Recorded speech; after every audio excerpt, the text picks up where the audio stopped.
ఆంధ్రప్రదేశ్లో ప్రభుత్వ పరిపాలన ఎలా ఉంది అంటే ఇదిగో చిన్న చిన్న ఉదాహరణలు చెబితే చాలు అధికారం ఎంత గొప్పగా నడుస్తుందో, చంద్రబాబు నాయుడు గారు నిజంగా ఎంత నిజాయితీగా ఉంటున్నారో అనే దానికి అద్దం పట్టే అంశాలు అనేకం మన కళ్ళ ముందే కదలాడుతున్నాయి.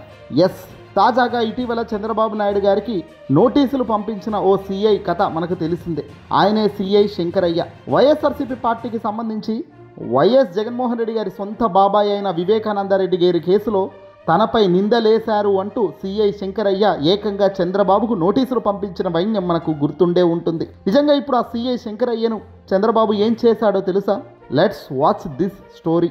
మాజీ మంత్రి వైఎస్ వివేకానందరెడ్డి గారి హత్య కేసుల్లో జరగని విషయాలను జరిగినట్లుగా ముఖ్యమంత్రి స్థాయిలో చంద్రబాబు తనను ఉద్దేశించి అసెంబ్లీలో మాట్లాడడం తీవ్రంగా బాధించిందన్న సిఐ శంకరయ్యను ఏకంగా ఇప్పుడు ప్రభుత్వం, కూటమి సర్కార్ తన ఉద్యోగం నుంచే తొలగించడం రాష్ట్రంలో అరాచక పరిపాలనకు అద్దం పడుతోంది.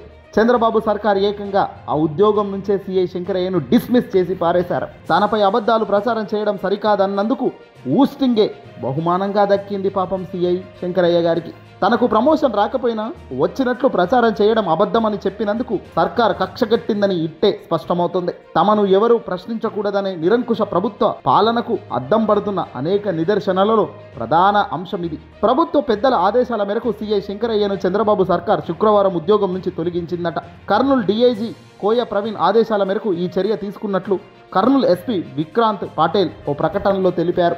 2019 మార్చి 15వ తారీఖున మాజీ మంత్రి వైఎస్ వివేకానందరెడ్డి గారి హత్యకు గురయ్యారు. అప్పట్లో పులివెందులలో సీఐగా పనిచేసిన వ్యక్తి ఈ శంకరయ్య. అయితే ఈ సీఐగా ఉన్న ఈ శంకరయ్య నిర్లక్ష్యంగా వ్యవహరించారన్న ఆరోపణలతో పోలీసు అధికారులు ఇటీవల సస్పెండ్ కూడా చేశారు. మళ్లీ విధుల్లో చేరిన సీఐ శంకరయ్య అన్నమయ్య జిల్లా ఎస్పీ కార్యాలయంలో పనిచేస్తూ కడప వీఆర్కు వచ్చారు. వైఎస్ వివేక హత్యకు సంబంధించి అనుసరించిన వైఖరి ఫలితంగానే సీఐగా ఉన్న శంకరయ్యను డీఎస్పీగా పదోన్నత లభించిందని ముఖ్యమంత్రి చంద్రబాబు పదే పదే అసెంబ్లీ సాక్షిగా ప్రస్తావించారు. చంద్రబాబు మాటలపై శంకరయ్య చాలా తీవ్రంగా కలత చెందారు. చేయని మిస్టేక్ అవమానాల పాలు కావాల్సిన పరిస్థితి వస్తుందని ఆయన మదనపడ్డారు. ఈ నేపథ్యంలో తన పరువుకు తీవ్ర నష్టం వాటిల్లిందనే తన న్యాయవాది ద్వారా ఏకంగా ముఖ్యమంత్రి చంద్రబాబు నాయుడు గారికి నోటీసులే పంపించే కార్యక్రమం చేశారు. ముఖ్యంగా ఈ పని చేసిన శంకరయ్యకు సల్యూట్. ఒక వ్యక్తి తలుచుకుంటే ఏ వ్యక్తినైనా సరే ప్రశ్నించవచ్చు అన్న రాజ్యాంగం కల్పించిన మన హక్కును గుర్తు చేసినందుకు సల్యూట్.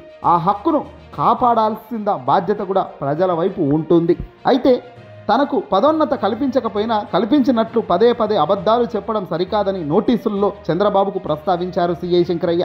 తనను మానసిక వేదనకు గురి చేసినందుకు ఏకంగా 1,45,00,000 పరిహారం చెల్లించాలని నోటీసులో క్లియర్గా చెప్పారు. తనకు పదవులు దక్కకపోయినా దక్కినట్లు ముఖ్యమంత్రి సాక్షిగా చంద్రబాబు అసెంబ్లీలో ప్రస్తావించడాన్ని సిఐ శంకరయ్య ప్రశ్నించినందుకు ఏకంగా చంద్రబాబు ఆయనపై కక్షగట్టారు. CI after all CI Shankarayya నాకు నోటీసులు పంపిస్తారా అంటూ కూడా ఓ సందర్భంగా చంద్రబాబు మాట్లాడారు. ఆఫ్టర్ ఆల్ ఏంటి బాస్, శంకరయ్య అన్న వ్యక్తి మనిషి కాదా? మానవ హక్కుల చట్టం తనకు వర్తించదా? రాజ్యాంగం తనకిచ్చిన హక్కులను తాను వాడుకునేది స్వేచ్ఛ కూడా తనకు లేదా? ఆ రాష్ట్రంలో తను నిలబడలేదా? ముఖ్యమంత్రి స్థాయిలో ఉన్న వ్యక్తిని ప్రశ్నించకూడదని ఎక్కడైనా రాజ్యాంగం చెప్పిందా? ముఖ్యమంత్రి స్థాయిలో ఉన్న వ్యక్తి అసెంబ్లీ సాక్షిగా రాని పదవిని వచ్చినట్టుగా చెప్పడం ధర్మమేనా? ఇది కరెక్టేనా? ఎవడు కూడా సిఐ శంకరయ్యను ఈరోజు ఉద్యోగం నుంచి ఊడబీక్తారా? సిఐ శంకరయ్య ఉద్యోగం ఉంటే ఎంత, ఊడితే ఎంత? ఈరోజు సిఐ శంకరయ్య బయటకు వచ్చి అదే అపోజిట్లో ఉన్న వైఎస్ఆర్సీపీ పార్టీ జగన్మోహన్ రెడ్డి గారి అండ తీసుకొని తాను గనక ప్రశ్నించే తట్టు ముందుకు పోతే మీ పరువు ఇంకా దిగజారినట్టు కాదా? తాజాగా ఏకంగా ఉద్యోగం నుంచి తొలగిస్తూ ప్రభుత్వ ఉత్తర్వులు జారీ చేయడం సంచలనం సృష్టిస్తుంది రాష్ట్ర వ్యాప్తంగా. శంకరయ్య వైఎస్ఆర్ జిల్లాలోని వెంపల్లెతో పాటు పలు ప్రాంతాల్లో ఎస్ఐగా పనిచేశారు. ఆ తర్వాత సిఐగా కర్నూలు జిల్లాలతో పాటు వైఎస్ఆర్ జిల్లాలో పులివెందుల, కడప వీఆర్, అన్నమయ్య జిల్లా ఎస్పీ కార్యాలయంలో పనిచేశారు. విధి నిర్వహణలో రాజీ పడకుండా నిజాయితీగా పనిచేసే వ్యక్తిగా పోలీస్ శాఖలో మంచి గుర్తింపు పొందిన వ్యక్తి ఈ సిఐ శంకరయ్య. అందరూ కూడా బాస్ చెప్పినట్టు వినరు కదా.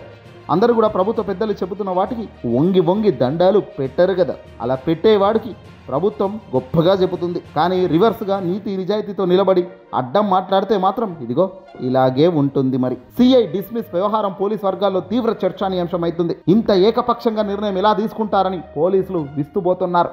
పోలీసులే కాదు, రాజ్యాంగం కల్పిస్తున్న హక్కులను కాలరాస్తున్న వ్యక్తులు ఈ ప్రభుత్వంలో ఉన్న పెద్దలు కాదా? సిఐ శంకరయ్య చేసిన తప్పేమిటి? ప్రశ్నించడం తాను చేసిన తప్ప? పోనీ తాను ప్రశ్నించింది ఏదైనా అన్యాయపు ప్రశ్నన? ఇవ్వని పోస్టింగ్ను ఇచ్చారని అసెంబ్లీ సాక్షిగా తన పేరు తీసి మరి ప్రకటన చేసిన చంద్రబాబు నాయుడిని ఏమనాలి? తనపై ఏ సెక్షన్ల మీద కేసులు పెట్టాలి? అలా ఇష్టం ఉన్నట్టుగా ఏది పడితే అది ముఖ్యమంత్రి స్థాయిలో ఉన్న వ్యక్తులు వాస్తవమేంటో అవాస్తవమేంటో తెలుసుకోలేనంత దారుణమైన పరిస్థితిలో ఉన్నారా? అందులో ఒక నార్మల్ సిఐ తనకు వచ్చిన ఉద్యోగం ఏంటి, తనకు వచ్చిన ప్రమోషన్ ఏంటి కూడా తెలుసుకోలేనంత దారుణమైన స్టేజ్లో ప్రభుత్వం ఉందా? ఇష్టం వచ్చింది చెప్పడం, ఏది పడితే అది అనేయడం, జరిగితే జరిగింది లేదంటే లేదు. బాకాలు ఊదేదానికి ఎల్లో మీడియా లాంటి సంస్థలు ఉన్నాయి కాబట్టి ఏదైనా చెల్లుతుంది అంటే కుదరదు బాస్. మీ ఆటలు సాగవు. ఏకపక్షంగా తీసుకుంటున్న ఇలాంటి నిర్ణయాల్లో పోలీసులు సైతం ముందుకు రావాలి. పోలీస్ వ్యవస్థ సైతం దీన్ని పూర్తిగా వ్యతిరేకించి ప్రభుత్వంపై రివర్స్ అటాక్గా ప్రారంభించాలి. ఈరోజు సిఐ శంకరయ్యకి జరిగినట్టే రేపు పొద్దున మీ దాకా రావచ్చు, ఎవరి దాకైనా పోవచ్చు. అధికారం శాశ్వతం కాదు. అధికారాన్ని ప్రజలకు మంచి చేయడానికి ఉపయోగించాలి. కానీ చంద్రబాబు సర్కార్ గడిచిన 19 నెలలుగా అధికారాన్ని కేవలం పెత్తందారులకు మాత్రమే ఉపయోగిస్తుంది. పేదలకు ఉపయోగించే పరిస్థితి కూడా లేకుండా చేస్తుంది. ఏదేమైనా తాజాగా జరిగిన ఉదాంతం నిజంగా షాకింగ్ మరియు బాధాకరం.